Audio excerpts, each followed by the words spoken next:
എൻ്റെ പ്രിയ സുഹൃത്തുക്കളെ, കഴിഞ്ഞ ദിവസം ജോർജ് എന്ന് പറയുന്ന മനുഷ്യൻ്റെ ഫേസ്ബുക്ക് പോസ്റ്റിനൊപ്പം പ്രസിദ്ധമായ ഒരു ചിത്രമാണ്. ജോർജ് ആരാന്ന് പറയേണ്ട, അത് മമ്മൂട്ടിയുടെ സ്വന്തം സഹചാരിയാണ്. ജോർജിൻ്റെ ആ ഒരു ഫേസ്ബുക്ക് പോസ്റ്റിൽ കണ്ട ചിത്രമാണ്. മമ്മൂട്ടി ഒരു ബുക്ക് വായിച്ചുകൊണ്ടിരിക്കുന്നു. ഇതേതാണ് ആ ബുക്ക് എന്നുള്ളൊരു ഗംഭീര ചർച്ച ഇപ്പം നമ്മുടെ സോഷ്യൽ മീഡിയയിൽ നടക്കുന്നുണ്ട്. ഏതൊരു പുസ്തകമാണത്, എന്തുകൊണ്ടാണ് മമ്മൂട്ടി അത് വായിക്കുന്നത്, വായിക്കാനുള്ള കാരണം എന്ത് എന്ന രീതിയിലൊക്കെ ഭയങ്കര ചർച്ച നടക്കുന്നുണ്ട്. ഒരു എഴുത്തുകാരിയുണ്ട്, ബനാന യോഷിമാറ്റോ എന്ന് പറയുന്ന ഒരു എഴുത്തുകാരിയാണ്. അവർ കിച്ചൺ എന്ന് പറയുന്ന പുസ്തകമാണ് മമ്മൂട്ടി എന്ന് പറയുന്ന ആ മനുഷ്യൻ വായിച്ചുകൊണ്ടിരിക്കുന്നത്. കഥകൾ കഥകളായിട്ടൊന്നും അവസാനിക്കുന്നില്ല, എല്ലായ്പ്പോഴും അന്വേഷിച്ചു കൊണ്ടിരിക്കുന്ന മനുഷ്യൻ എന്ന ഒരു ടാഗ് ലൈനോട് കൂടിയിട്ടാണ് മമ്മൂട്ടിയുടെ ഈ ഒരു ചിത്രം ജോർജ് തൻ്റെ ഫേസ്ബുക്ക് പോസ്റ്റിൽ കുറിച്ചു വെച്ചിരിക്കുന്നത്. ജാപ്പാനീസ് നോവലാണ്. ഈ നോവൽ വായിച്ചിരിക്കുന്നതിൻ്റെ തൊട്ട് താഴത്താണ് ജോർജ് എഴുതി വെച്ചത് കഥകൾ കഥകളായിട്ട് അവസാനിക്കുന്നില്ല. കഥകൾ കഥകളായിട്ട് മാത്രം അവസാനിക്കുന്നില്ലെങ്കിൽ ഇമോഷണലി നമ്മൾ ഏതെങ്കിലും തലത്തിലേക്ക് കൊണ്ടുപോകുന്നുണ്ടായിരിക്കാം. ഇനി മമ്മൂട്ടി എന്ന് പറയുന്ന മനുഷ്യനെ വെച്ച് മാത്രം നോക്കുകയാണെങ്കിൽ മമ്മൂട്ടിക്ക് അതൊരു സിനിമയിലേക്കുള്ള വഴിയാകാം എന്നൊക്കെ ഗംഭീര ചർച്ചകളൊക്കെ നടക്കുന്നുണ്ട്. നമുക്കറിയാം, മമ്മൂട്ടി എഴുത്തിനെ, എഴുത്തുകാരനെ, വായനക്കാരെ, വായനയൊക്കെ അപാരമായി സ്നേഹിക്കുന്ന ഒരു മനുഷ്യനാണ്. തൻ്റെ ഒഴിവ് സമയങ്ങൾ മുഴുവൻ വായനയ്ക്ക് വേണ്ടി മാറ്റിവെക്കാൻ തയ്യാറാകുന്ന ഒരു മനുഷ്യനും കൂടിയാണ് മമ്മൂട്ടി എന്ന് പറയുന്നത്. നമ്മുടെ കേരളത്തിലൊക്കെ ഒട്ടുമിക്ക ആളുകളൊക്കെ എടുത്തു നോക്കി കഴിഞ്ഞാൽ വായിക്കാൻ ഒട്ടും സമയമില്ല എന്നൊക്കെ പറയുന്ന ആളുകളൊക്കെ കാണാം. ഒരു തരത്തിൽ പറഞ്ഞു കഴിഞ്ഞാൽ ഏറ്റവും കൂടുതൽ തിരക്കുള്ള മനുഷ്യന്മാരുടെ ഒരു ഗണത്തിൽ ഒരു തരത്തിൽ പറഞ്ഞ് നമുക്ക് മമ്മൂട്ടിയെ കൂട്ടേണ്ടി വരും. നല്ല തിരക്കുള്ള മനുഷ്യനാണ്. സിനിമകൾ ഒരുപാട് കമ്മിറ്റ് ചെയ്തിട്ടുണ്ട്. ഒരുപാട് പേര് കഥ പറയാൻ വരുന്നുണ്ട്, കഥകൾ കേൾക്കുന്നുണ്ട്. ചില ഇഷ്ടപ്പെട്ട കഥകൾ 1-2 തവണ കേൾക്കുന്നുണ്ട്.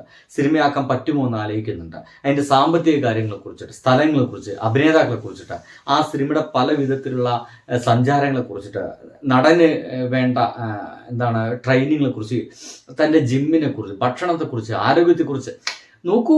പറയുകയാണെങ്കിൽ വൻ തിരക്കുള്ള മനുഷ്യനാണ്. അങ്ങനെ തിരക്കുള്ള ഒരു മനുഷ്യനാണ് ഇപ്പോൾ വളരെ പ്രസിദ്ധമായിട്ടുള്ള ഒരു കഥ ഇങ്ങനെ കിടന്ന് സുന്ദരമായിട്ട് വായിക്കുന്നത്. കഥകൾ എഴുതിയിരുന്ന ഒരു ഭൂതകാലം കൂടി മമ്മൂട്ടിക്ക് ഉണ്ടെന്നൊക്കെ പറയുന്നുണ്ട് കേട്ടോ. എന്തൊക്കെയായാലും വായന അതിഗംഭീരമായിട്ട് അതിനെ ഇപ്പോഴും കൊണ്ടുപോകുന്നു എന്നുള്ളതാണ്. ഇദ്ദേഹത്തിൻ്റെ പേഴ്സണൽ മാനേജറാണ് എസ് ജോർജ് എന്ന് പറയുന്നത്. ഇവരിട്ടത് ഈ കിച്ചൺ എന്നൊരു നോവലാണ്. ഇതാണ് അദ്ദേഹം ആസ്വദിച്ച് വായിക്കുന്നത്.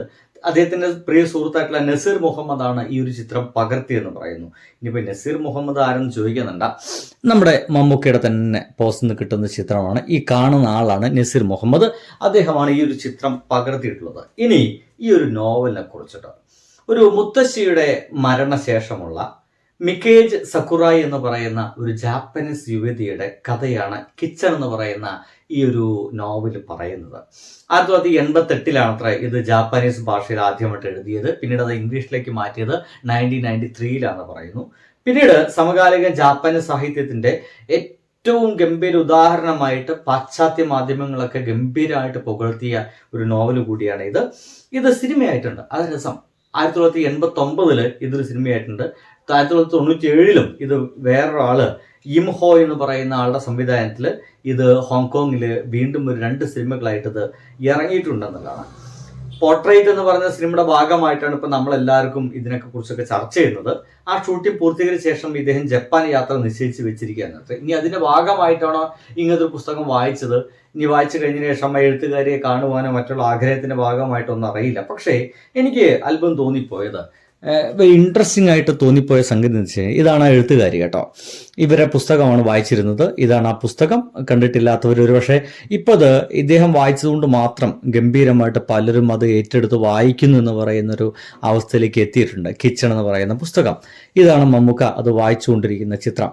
അതിൻ്റെ തൊട്ട് താഴത്ത് തന്നെ ആ ഒരു മമ്മൂക്ക വായിച്ചുകൊണ്ടിരിക്കുന്ന തൊട്ട് താഴത്ത് തന്നെ വേറെയും അദ്ദേഹം വായിച്ച് തീർത്ത് വെച്ച 1-2 പുസ്തകങ്ങൾ കൂടി നമുക്കതിൽ കാണാൻ കഴിയുന്നുണ്ട്. അപ്പുറത്തപ്പുറത്തായിട്ടൊക്കെ ഈ ഒരു ഇതിൽ ഫുള്ളായിട്ട് കാണുന്നില്ല. പക്ഷേ അദ്ദേഹത്തിന് ശരിക്കും ഫേസ്ബുക്ക് പോസ്റ്റ് നോക്കിക്കഴിഞ്ഞാൽ അങ്ങനെ വായിച്ചു തീർത്ത പുസ്തകങ്ങളെ കുറിച്ചൊക്കെ അതിൽ പറയുന്നുണ്ട്. അതായത് വായിക്കാൻ സമയം കണ്ടെത്തുന്നു. ഒരു നല്ല നടന് വേണ്ടത്, ഏതൊരു മനുഷ്യനും വേണ്ടത് വായനയാണെന്നും അതിന് ഏറ്റവും അപാരമായിട്ടുള്ള ഇമ്പോർട്ടൻസ് കൊടുക്കുന്നത് വളരെ നല്ല കാര്യമാണെന്നും പറയാതെ പറഞ്ഞു വെക്കുന്നുണ്ട് മമ്മൂട്ടി എന്ന് പറയുന്ന മനുഷ്യൻ. ഇദ്ദേഹത്തിൻ്റെ ഈ ഒരു വായനയോടുള്ള ഭ്രാന്ത് അദ്ദേഹത്തിൻ്റെ ആരാധകർക്കെങ്കിലും ഒരു അല്പസ്വല്പമൊക്കെ ഉണ്ടെങ്കിൽ നന്നായിരിക്കുമെന്നതിൻ്റെ ഭാഗമായിട്ടൊക്കെ തന്നെ ആയിരിക്കണം അങ്ങനത്തെ ഒരു ഫോട്ടോ പോസ്റ്റ് ചെയ്തോളൂ എന്ന് എസ് ജോർജിനോട് അദ്ദേഹം പറയാനുണ്ടായ കാരണവും. ബൈ.